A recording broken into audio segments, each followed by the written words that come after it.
All right, let's dive right into our first topic. Understanding basic English grammar and sentence structure to form coherent, natural-sounding conversations.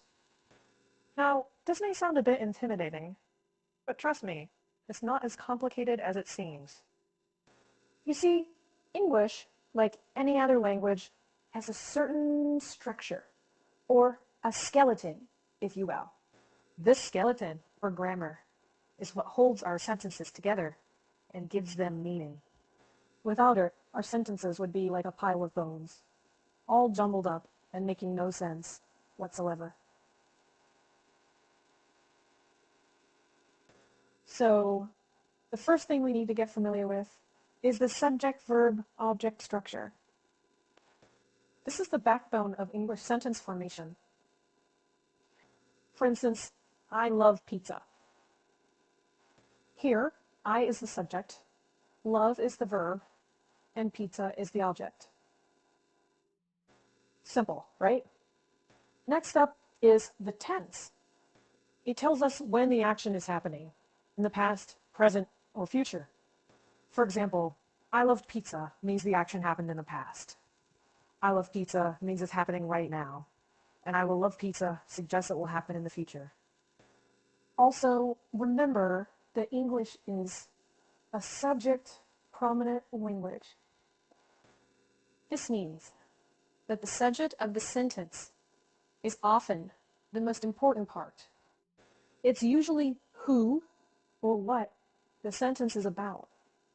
Lastly, let's talk about word order. In English, we usually follow the pattern of subject-verb, object, or SVO for short. Remember, pizza example? That's SVO. But hey, don't worry if all this seems a lot to take in at once.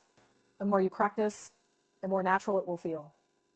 And a little secret, even native English speakers make grammar mistakes.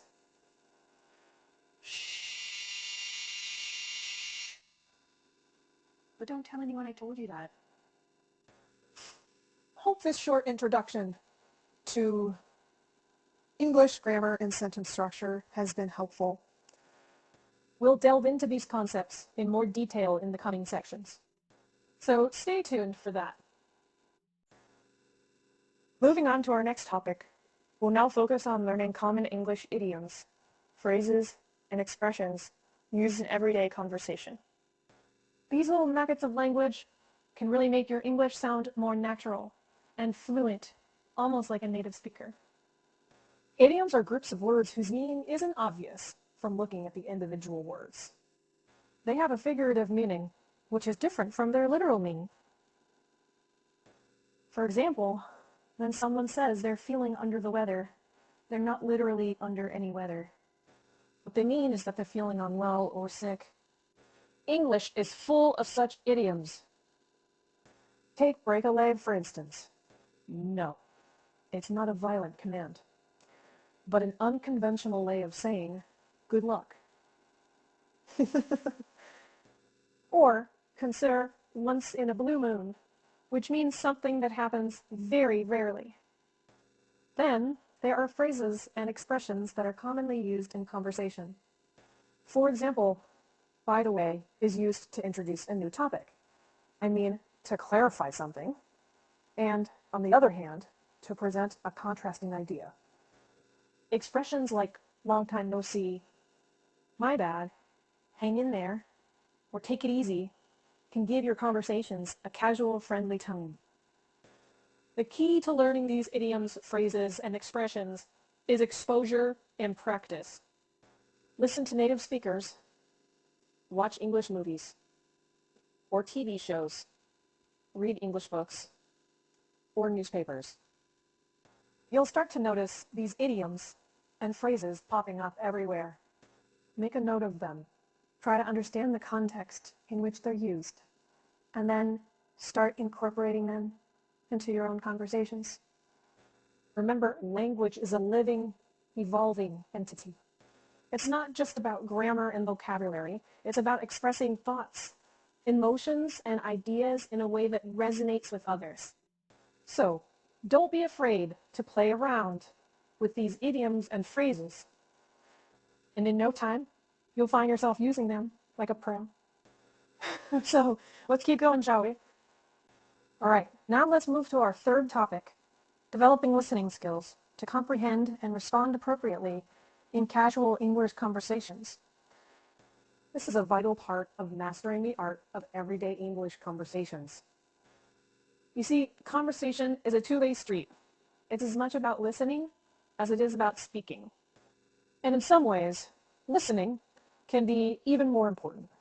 It's through listening that we understand what the other person is saying, pick up on their tone and intent, and then formulate our own responses. So, how do we develop these listening skills? Well, it's a process, and it takes time, but there are strategies that can help. First off, it's important to actively listen. This means really focusing on what the other person is saying, rather than just passively hearing their words. Think of it like tuning your radio to catch a specific station amidst all the noise. Next, try to understand the context. This means picking up on the clues in the conversation that can help you understand the meaning, even if you don't know every single word. For instance, if someone says, "It's raining cats and dogs out there," you might not know the phrase cats and dogs, but from the context you can guess it's probably about heavy rain. Then, practice predicting. Based on what you've heard so far in the conversation, try to guess what the person might say next. This can help you keep up with the conversation and respond more quickly. Remember, it's okay to ask for clarification if you don't understand something. Phrases like, "Could you repeat that, please?" Or, "What do you mean by that?"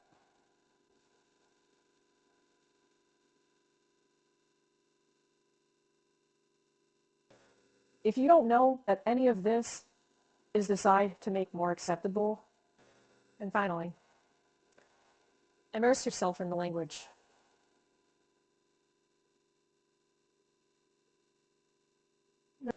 Listen to English music, watch English movies, tune into English podcasts. The more you expose yourself to the language, the better your listening skills will become.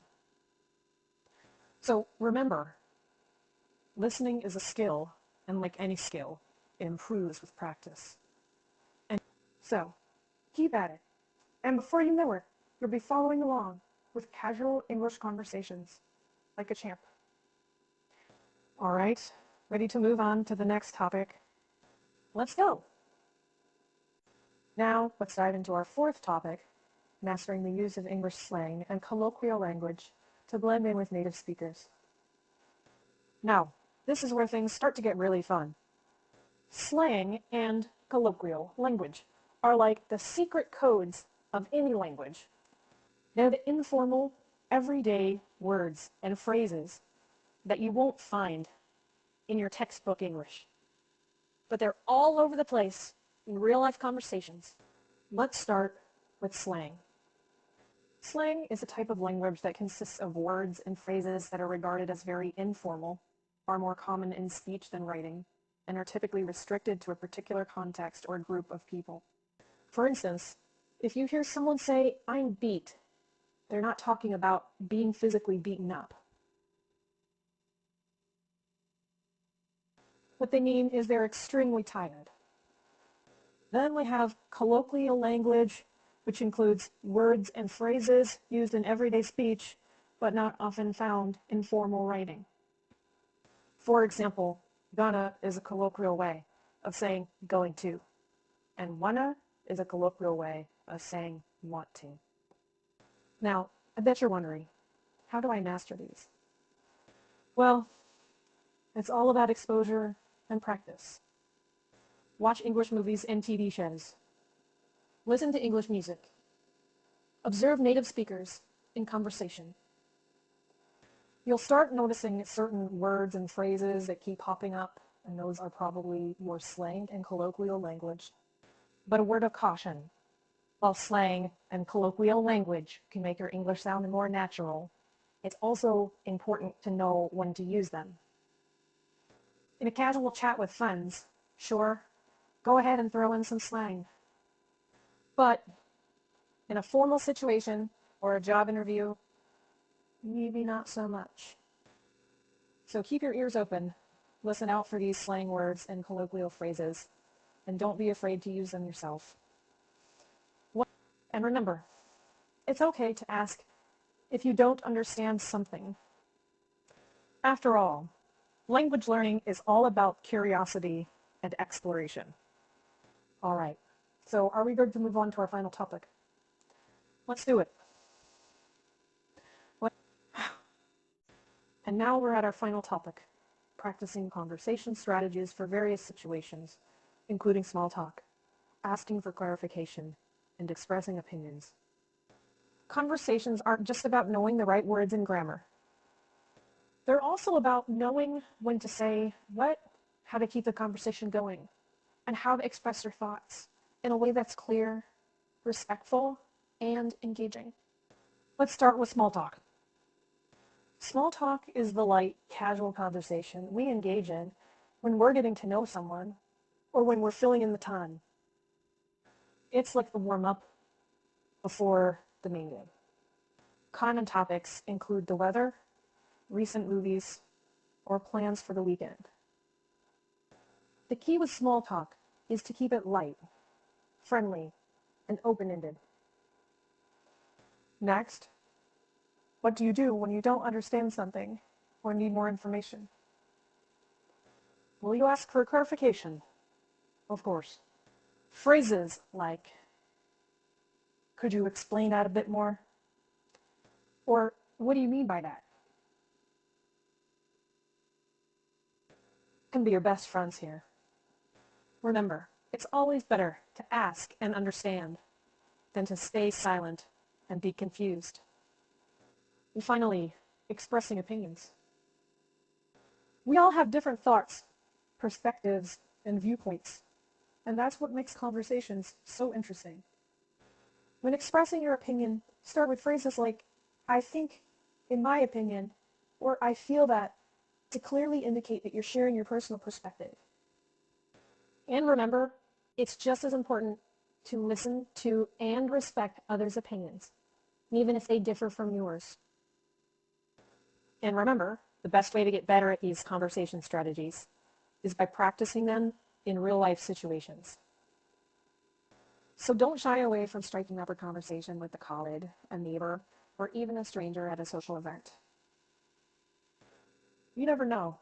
You might end up having the most fascinating conversation of your life. Well, there you have it, folks. Thank you very much. We've covered a lot of ground today, and I hope you found it helpful and interesting.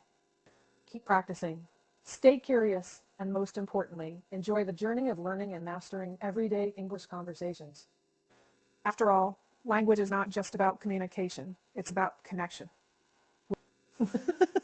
So get out there and start connecting.